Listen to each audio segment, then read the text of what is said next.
이재명 대표가 어제 공직선거법 1심 판결에 항소한 데 이어서 검찰도 오늘 항소를 제기했습니다. 양측의 법정 공방이 이제 2라운드로 이어지게 된 건데요. 다음 주 월요일, 오는 25일에는 위증교사 사건 1심 선고가 나옵니다. 취재기자 연결돼 있습니다.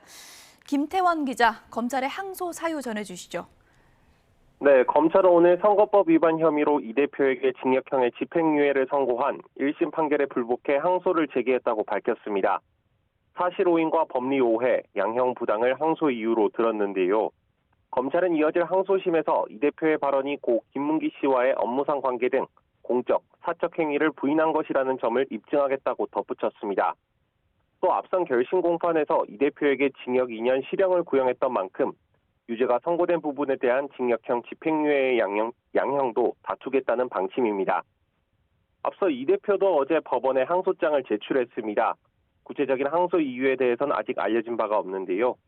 이 대표도 그간 줄곧 무죄를 주장해온 데 이어 선고 직후에도 법원 판단을 전반적으로 인정할 수 없다고 직접 입장을 밝히기도 했습니다.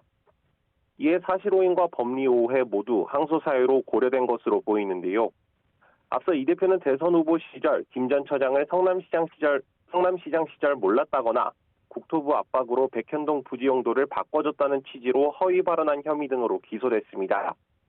법원은 지난 15일 이 대표의 일부 혐의를 유죄로 인정해 징역 1년에 집행유예 2년을 선고했는데요.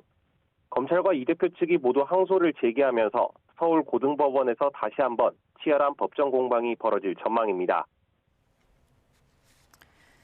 다음 주 월요일에는 이 대표 위증교사 사건 1심 선고가 나오게 되는데 법원이 이번에도 생중계는 불허했죠? 네, 이 대표 위증교사 사건 1심을 담당하고 있는 중앙지법 제33형사부는 관련 법익과 사건 진행 경과를 고려해 다음 주 선고 생중계를 허락하지 않겠다고 밝혔습니다.